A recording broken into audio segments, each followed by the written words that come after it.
de la madriza que me pegaron, de que no me importa que me quemen la cara, no me importa los electroshocks en la base del cuello, que lo siguen haciendo con alto voltaje, donde se notan las quemaduras en la parte baja del cráneo. Y eso es algo que en muchas ocasiones me ha tocado lidiar. Y el problema que aquí también tenemos, por eso fue una de mis preguntas, no tenemos médicos y los médicos que se han tratado de contratar tienen miedo particularmente por la situación del fuero federal, que la mayoría es narcotráfico o crimen organizado, donde no le quieren entrar y lo quieren colegiar, lo que yo hago a veces, o los psicólogos particulares, con gente de la Procuraduría, que tampoco se debería de hacer, no podemos colegiar eso. Entonces, sí tenemos muchos datos de teletortura, de tortura psicológica muy grave. Sin embargo, preguntando con algunos jueces, desafortunadamente, no sé, y me está gustando esto porque no ha habido aquí en México, a reserva de lo que me comentes, un protocolo de Estambul completo, porque nunca podemos colegiar lo que la autoridad quiere. ¿Estoy en lo cierto o es falso lo que nos dicen las autoridades? Bueno, Gracias. yo te puedo comentar, primero te agradezco mucho, Miguel Ángel.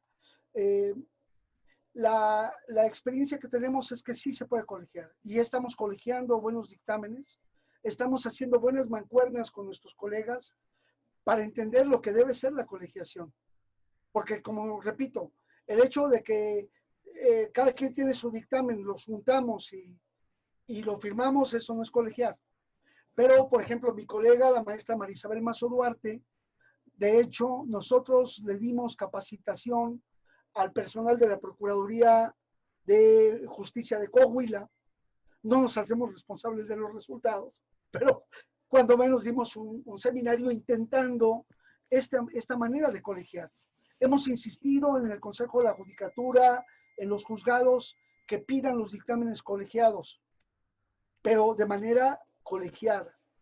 Y eso nos va a ir ayudando. Ahora, por ejemplo, en este caso que hay una persona con cicatrices de violación anal después de 9 años, nosotros tenemos que intentar que eso sea fijado antes, en el momento de los hechos, y lo vamos a relacionar con dolor, sangrado, manchado de la ropa, estreñimiento, etcétera, etcétera, pero en el historial previo.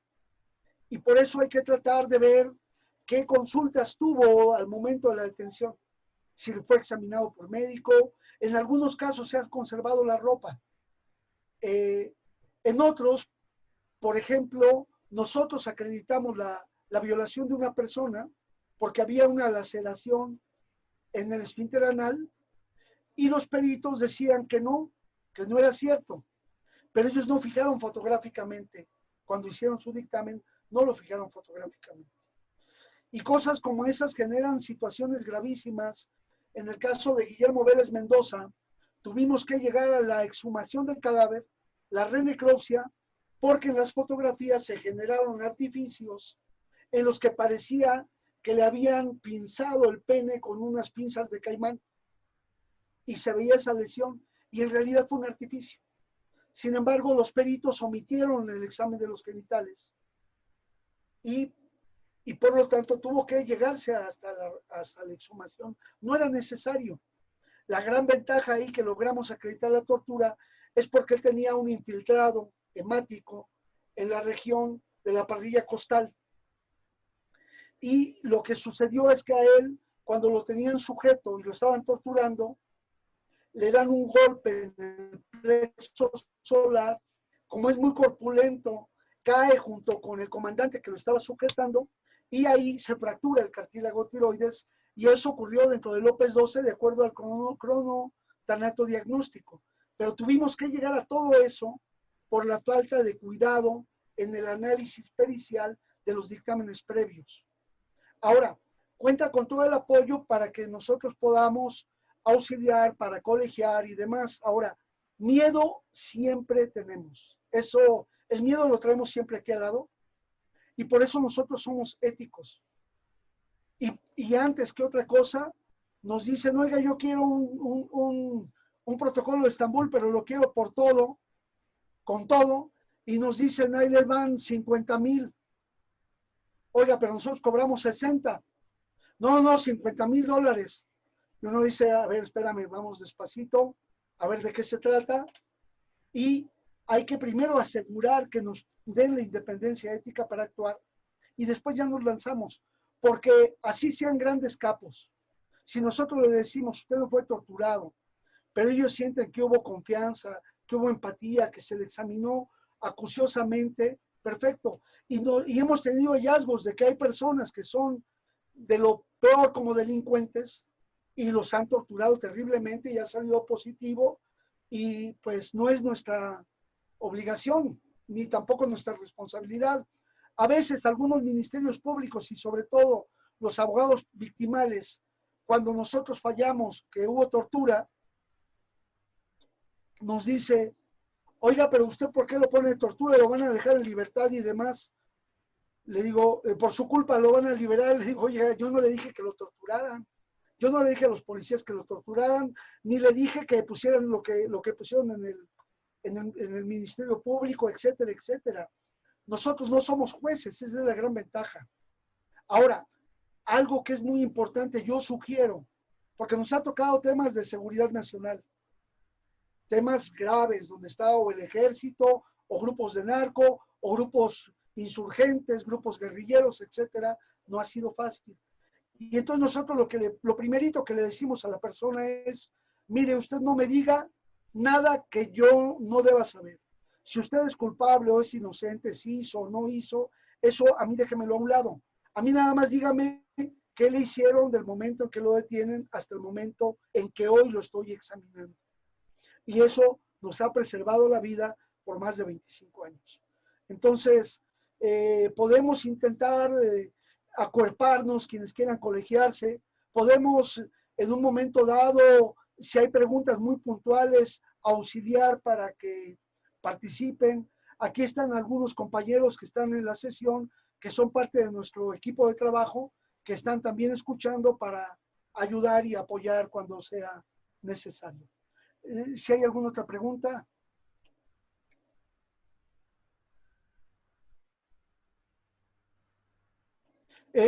Tienes tu micrófono apagado, Pilar. Cuando la víctima denuncia tortura hace 9 años, solo tiene cicatrices de violación anal y cadera lesionada. ¿Se puede determinar médicamente que sí corresponde? Bueno, no sabríamos así a priori si podemos determinar sí o no, porque a 9 años de distancia puede haber lesiones por estreñimiento, puede haber fisuras por infecciones, puede haber incluso por rascado. A veces en muchos lugares hay carencia de aseo adecuado, falta el agua, etcétera, y entonces el mismo rascado por parásitos y demás puede producir lesiones. Pero en el tema de la tortura, sobre todo si se trata de hombres, la afectación psicoemocional es mucho más intensa. Incluso hemos tenido casos en los que las personas post-mortem encontramos notas póstumas en las que dicen que él se suicida por todo lo que le hicieron, entre ellas la tortura, la violación. La violación de hombres es frecuente, lamentablemente no lo mencionan porque daña mucho su pudor. Y los agentes que van a torturar también, por decir algo, de 10 personas que van a torturar, a cada una le dan un tratamiento diferente. Algunos basta nada más con que les muestren fotografías de familiares, direcciones, otros que les hagan creer que ahí al lado está su familia y que escuchan que está ahí la familia y con la angustia ya declaran, otros que simplemente escuchan lo que están viviendo otros y ya con eso se desestructuran. Lo que hace precisamente, lo que le da un valor mayor a los dictámenes es el que el equipo de peritos trabaje colegiadamente en todo el caso. Y eso es algo que les insistimos a los jueces, les insistimos a los abogados. No nos manden para hacer uno a este, otro equipo a otro y otro equipo al otro. Si hay 10 torturados, que lo haga un mismo equipo. ¿Por qué?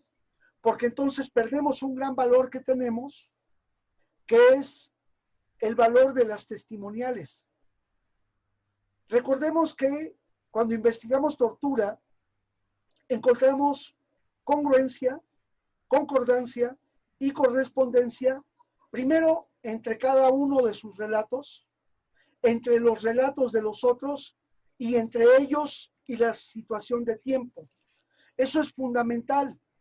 A diferencia de lo que dicen en su mayoría los partes informativos de puesta a disposición y las ratificaciones, los agentes aprensores normalmente dicen, pues yo, mi colega y yo y mi amigo y el compañero y el equipo del grupo y el jefe de grupo, todos detuvimos a este y luego a este y luego a este otro y le hicimos esto y lo otro.